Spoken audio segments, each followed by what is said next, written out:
guess that's better.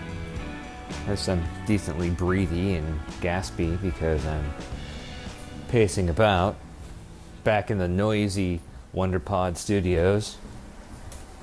Welcome to everybody to hopefully episode 4 of Rob Anybody's as yet unnamed Wonder Podcast.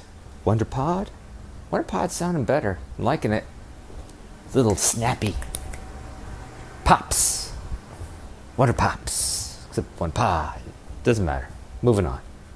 Never looking back. Always forward. Lo squalo. Lo squalo. Where were we?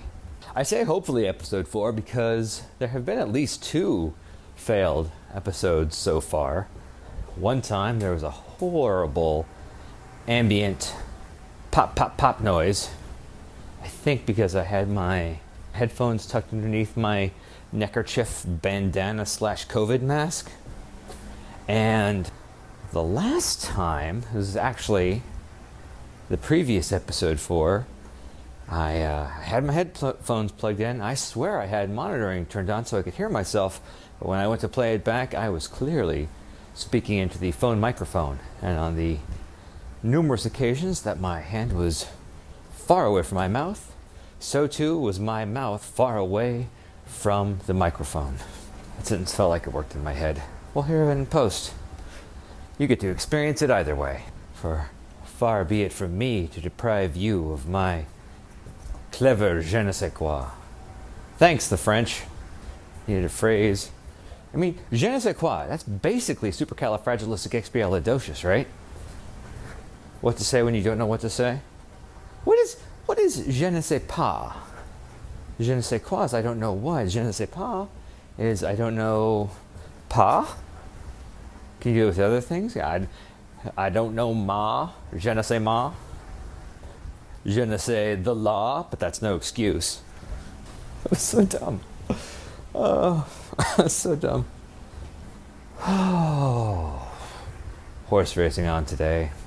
Have to deal with that. Isn't that the sport where it's literally 2 hours of televised pageantry and then 20 seconds of actual sport? Or is that just the Preakness or the Rose Bowl or Chrysanthemum Charger or flower / dishware? I don't know how sports work. That guy looks like he's had a facelift. I'd say no judgment, but that's not true. I judge everyone all the time because I'm human, and that's what we do. You can pretend like you're not going to judge, secretly judging those who are judging, in a sort of meta judgment. But the judge is human. You're going to judge. This bullshit of judge not lest thee be judged. How I heard it told, going to be judged anyway, right? So fucking judge. What? Doesn't make sense. It doesn't hold up. It sounds like a thing to say to people to put yourself in a class above them. To say, I'm better than you because I'm not judging you. But how did you reach that conclusion? Judgment. So, step the fuck back. Because you're going to get judged by me. I mean, you don't have to step back. You're going to get judged either way. Judging is happening. Who made me judge? I did.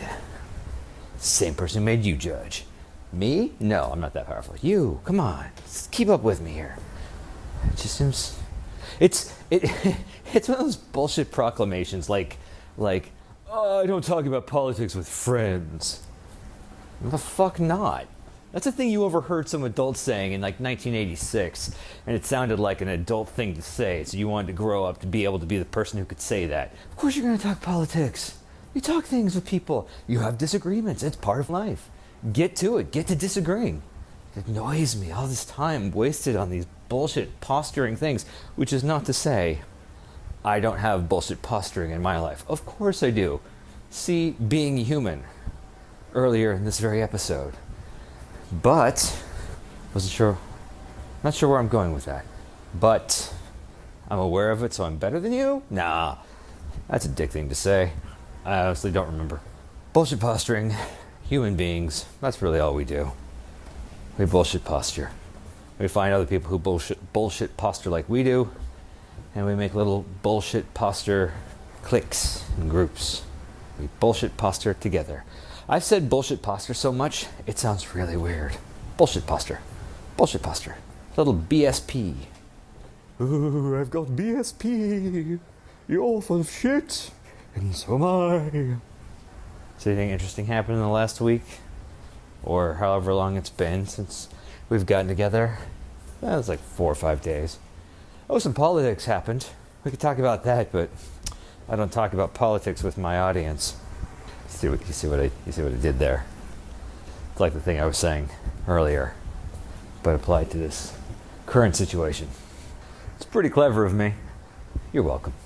I have to work extra long hours today from 7:30 to 6 p.m.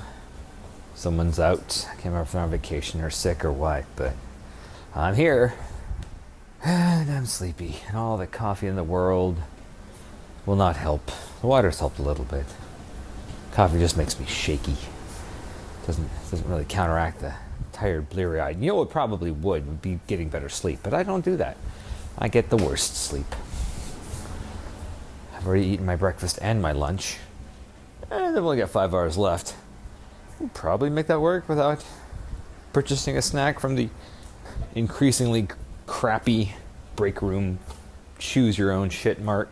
It's funny how the quality of things plummets. And you just wonder, like, you've put in crappy things that I would never touch. And I can only assume, since my view of the world is based on me, that everyone thinks my way. And they're all going to see these week-old tuna and chicken salad sandwiches and go, no, there's mayonnaise in that, which is barely tolerable at the best of times. But you've let it sit for a week with fish? Fuck you, I'm not eating that. And as such, maybe it was cheaper to produce, but if nobody's buying it, aren't they going to lose money? I don't know business, but I know tuna salad. I don't, really. I mean, I'll enjoy tuna, usually preferably on toast with some kind of sweet pickle on it, like a sweet hot pickle, like Wickles. Oh, love Wickles. And some Doritos, all together on a sandwich. That's the crunch. It's a crunch-gasm. That's what it's called. It's called a crunch-gasm. You're just like, and you got Dorito shards and sweet pickle and tuna in your mouth. It's perfect. But these people, they're out there. A friend of mine, a person I know, a person I spend time with, likes to chop up onion and put it in their tuna salad. Oh, that is unconscionable. And I love onion. I love raw onion. But something about just biting through tuna and having like this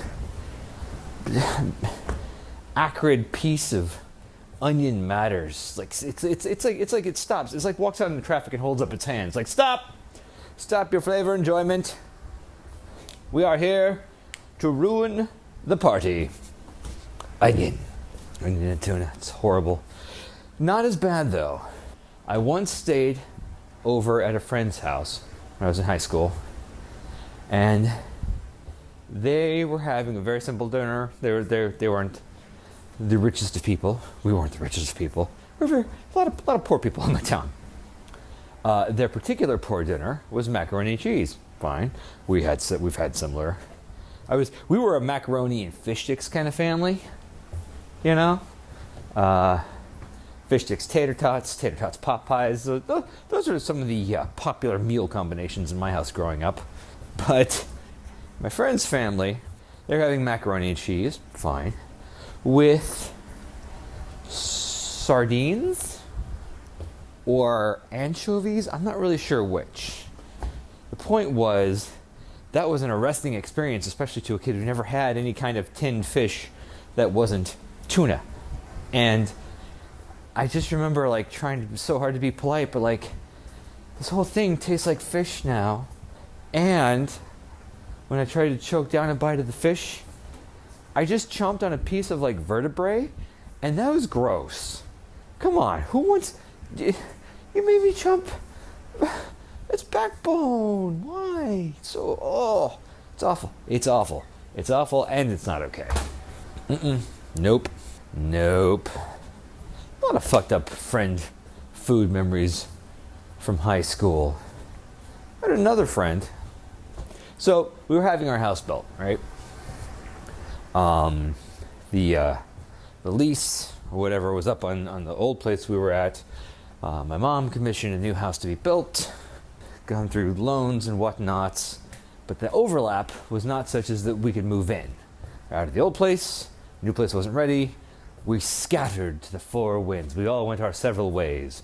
And my brother stayed with my grandparents in, town a couple 100 miles away. My mom stayed with her friends. She could continue to go to work. And I stayed with a different high school chum. The not so good one. We were at his house. Two interesting incidents happened. One, his mom made spaghetti, as moms do. Moms make spaghetti, right? And we're gonna eat our spaghetti. Yum. And we're about to do it, and she took out a big old chunk of white. I'm gonna leave that description for the moment. We'll get there in a moment. Okay, just chill out. Chunk of white and a grater, and she was grating it into the sauce.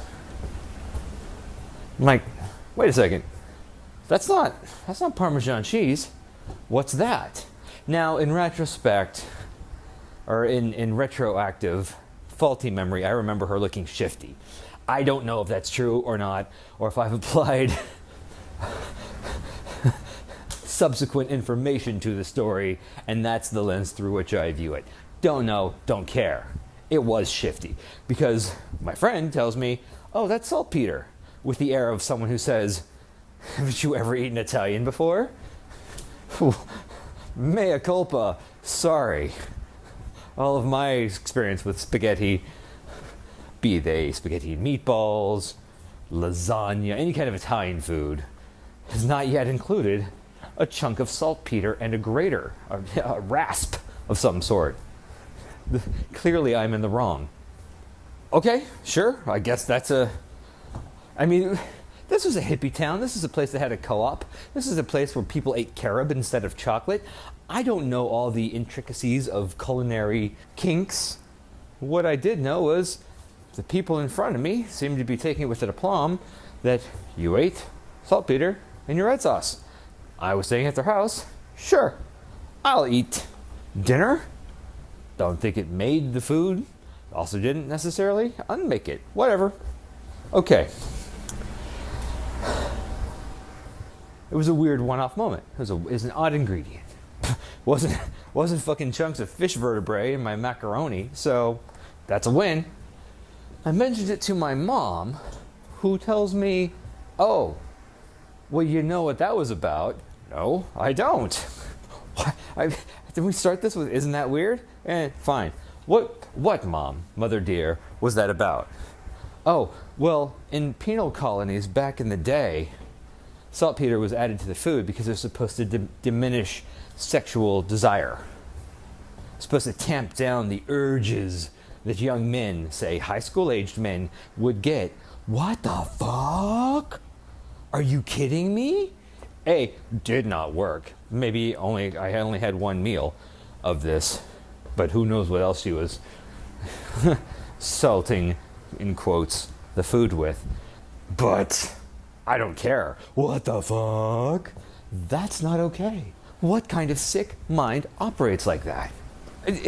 What? What? That's... And then, if you want to operate that sick shit in your own home, yes, we were, shut up. We were in the own home. But, come on. Keep it to your kids, grade it per plate. You don't grade it on the food of the kid who's staying there. Not without getting express written consent from his parents or guardians. What? That's just, what the fuck? And there's so many experiences like these. There's thousands of experiences like these across the world. And people just don't know any better. And don't realize that, they are part of a Venn diagram of fucked up thinking. But I promise you too, culinary experiences, as it were. So, in case you haven't figured this out, the kind of young man who has a parent who feels the need to control his wanton urges with folk remedies might have some behavioral problems. And he did. So let's flash forward to a different night. For whatever reason, his mom went away. For a day, couple days, I don't know. We were on our own. Is this the same friend with whom I made thermite? Yes, it was. And so there was a pot of something on the stove. It might have even been the self-same spaghetti. Wouldn't that be a fun narrative device? I can't tell you if it was. In retrospect, it's feeling like that's the case, but people are stupid. I don't know. What I do know is there was a pot of something on the stove. Not on. It wasn't cooking this whole time. We weren't making bone broth. It was just there. And we were teenage boys. Heavily saltpetered teenage boys, but teenage boys nonetheless. So we did not clean the pot. So a forest grew in there. Let's take an aside. A favorite snack of mine at the time was a toasted cheese sandwich. Now, I don't mean a grilled cheese sandwich, which is tasty in its way, but I liked 2 pieces of toast, a chunk of, the big square Tillamook. I always preferred extra sharp, but you can't always afford that, so sometimes you get sharp, sometimes you only get medium. But you get a chunk. It's a little thick. We're not talking like a slice, like an American cheese slice. We're talking about, this is, at least a centimeter.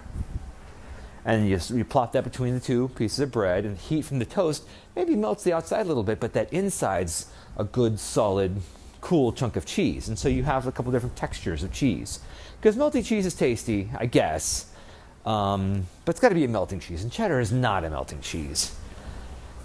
I guess you can kind of fake it if you grate it for a grilled cheese, but on the whole, cheddar melts weird. And it gets all kind of translucent and oily, and it doesn't do it. It sticks in the back of your throat. It's not American cheese, people. Stop trying to pretend like cheddar's American cheese. Cheddar's got its place. It's not sprinkled on top of chips and put under a broiler and called nachos. That's sadness. Okay, you need a queso for that. Even Velveeta maybe, but not cheddar. Where were we? We're talking about my cheese sandwich. So, 2 pieces of toasted bread, chunk of cheese, and ketchup. Oh, I love ketchup. Ketchup and toast, ketchup and carbs, ketchup. Oh, I love it. Love ketchup. So good. Yum. And cheese. So that's like my sandwich. That's my snack. So I made that up.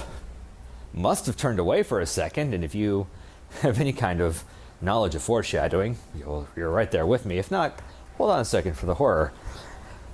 Grabbed my sandwich, went to go eat. Halfway through the sandwich, I'm like, there's something weird in my throat. I look down and find a fistful-sized amount of mold that had been growing in the pot on the stove on my sandwich. I was halfway through. It was all matted with ketchup, and I knew where that other half was. Oh, so you can see why he was not the good friend. So gross. So disgusting. So awful. You bastard. But I got my revenge. Oh yes. I began a YouTube podcast, and what has he done? I don't fucking know, because we're not friends anymore. Fuck that guy. Oh, sorry to bring it to such a gross place. Look, I have happy memories of eating foods too. I can't think of them right now because once you get that gross in your head, you can't back away from it. But there were good things. There were apples and bagels and cream cheese. I didn't like cream cheese for a long time. Yeah, I was just like, ugh, cream cheese, that's like sour cream, gross. Also, something I like now or can enjoy. Cream cheese, love cream cheese, but I don't know why, for whatever reason, I'm just like, whoa. Isn't that weird, the weird food phobias you have as a kid? Here's one. Shell-shaped pasta. The little ones weirded me out, but I'm talking like the big ones. The ones that are at least an inch until you get to the bigger ones that you actually stuff for like a decorative thing. Like some sort of weird, cutesy, under-the-sea macaroni, or manicotti. I hated those. I hated the look of them. I probably assumed they were going to taste like fish, which, as mentioned, Not a fan. Or they'd be slimy, or they would be somehow snail-like. I can't even put my finger on what it was I hated about them, but I just look at them and be like, no one's expecting me to eat this, right? This is an affront to humanity. Not okay. This is not pasta. This is some sort of, I don't know what this is. It's still flour and wheat, idiot. Nope, will not eat it. I'm not even sure to this date if I've had one of those big shelled pastas, but I've certainly eaten plenty of small shells. Super fine. I don't know what the issue was, but I hated it. Hard-boiled eggs too. That's one I've never come around on. Not ever. Hate hard-boiled eggs. They are the worst. It's something about the smell. And the funny thing is, the smell is also prevalent when they're soft-boiled, maybe to a lesser extent. Soft-boiled eggs, I love. Of course, you have to get it just right, because if that white's runny at all, that's throw it out, start over, or change your mind about eating eggs that day. But hard-boiled eggs, I mean, instead of babysitters when I was very wee, we're talking like 3, 4 maybe. You know the age when said babysitter showed me an American Werewolf in London. Movie that scarred and remains treasured to this day. Scarred me and remains treasured to this day? Look, English is hard. All right, get off my back. I was 3. What do you want from me? Yeah, I'm going to dangle a participle or drop a preposition or some shit. Jesus.